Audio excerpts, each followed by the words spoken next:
Fame நீங்க புதுசா ஒரு கார் வாங்குறீங்க அப்படின்னா 2 விஷயம் பிரதானமா பார்ப்பீங்க. ஒண்ணு வந்து கம்ஃபோர்ட், இன்னொன்னு வந்து ஹேண்ட்லிங் கேரக்டர்.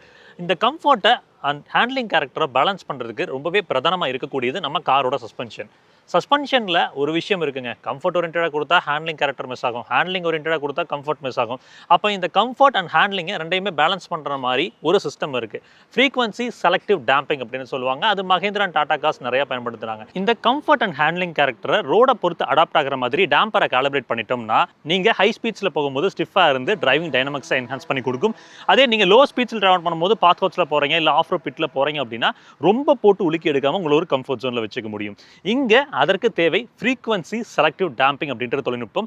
அதை மஹிந்திரா தார் ராக்ஸ்ல பயன்படுத்தியிருக்காங்க. இது எந்த விதத்துல உங்க காரோட ரைட் கம்ஃபர்ட் அண்ட் ஹேண்ட்லிங் கேரக்டரை என்ஹான்ஸ் பண்ண போகுது அப்படின்றத தெரிஞ்சுப்போம். ஃபர்ஸ்ட் டேம்பிங்னா என்னன்னு தெரிஞ்சுக்கணும் இல்லைங்க. உங்க காரோட பாடி மூமெண்ட்டை சஸ்பென்ஷன் எந்த அளவுக்கு கண்ட்ரோல்ல வச்சுக்குது அப்படின்றத டிசைட் பண்றதே இந்த டேம்பிங் தான். உங்க கார் ஒரு மிகப்பெரிய குழியில டம்முன்னு இறங்குச்சுன்னா ஷாக் அப்சார்பர் அதற்குள்ள இருக்கக்கூடிய ஆயிலை பயன்படுத்தி அந்த பவுன்ஸை ரெசிஸ்ட் பண்ணி உங்க காரை ஸ்டேபிளா வச்சுக்கும். ஃபார் எக்ஸாம்பிள் இங்கே எஃப்எஸ்டி ஒரு இன்டர்னல் வால்வ் ஒன்று பயன்படுத்துங்க. அது என்ன பண்ணும்னா, நீங்க ஒரு லோ ஸ்பீட்ஸ்ல ஏதாவது ஒரு பாத் ஹோல்ல விடுறீங்க இல்ல ஒரு ஸ்பீட் பிரேக்கர்ல மேலே ஏறி இறங்குறீங்க அப்படின்ற பட்சத்தில் அந்த லோ ஃப்ரீக்வன்சியில் அந்த ஆயில் ஃப்ளோ வந்து பார்த்தீங்கன்னா ரொம்ப கம்ஃபர்டபுளாக வச்சுட்டு ரெஸ்ட்ரிக்ட் பண்ணாமல் இருக்கிறப்போ உங்களுக்கு சஸ்பென்ஷன் வந்து எல்லா விதமான பம்ப்ஸையும் அப்சார்ப் பண்ணி உங்களுக்கு வந்து கம்ஃபர்ட் ஜோனில் வச்சுக்கும். இதுவே நீங்கள் ஹை ஃப்ரீக்வன்சிஸில் ஸ்பீட்ஸ் அதிகமாக இருக்கிறீங்க உள்ள ஒரு ஹெவியான ஒரு ஆஃப் ரோட் பிட் போகிறீங்க அப்படின்னா அந்த சஸ்பென்ஷன் ஸ்டிஃப் ஆக்ட் ஆகும். அப்போ இந்த ஆயில் ஃப்ளோவை என்ன பண்ணுன்னா ரெஸ்ட்ரிக்ட் பண்ணி நமக்கு ஹை ஸ்பீடில் டிரைவிங் டைனமிக்ஸும் பெட்டராக இருக்கும். அதே மாதிரி ஆஃப் ரோட் பிட்டில் நீங்கள் போகிறப்போ உங்களுக்கு அந்த கிரிப் அண்ட் டைனமிக் அப்படின்றதும்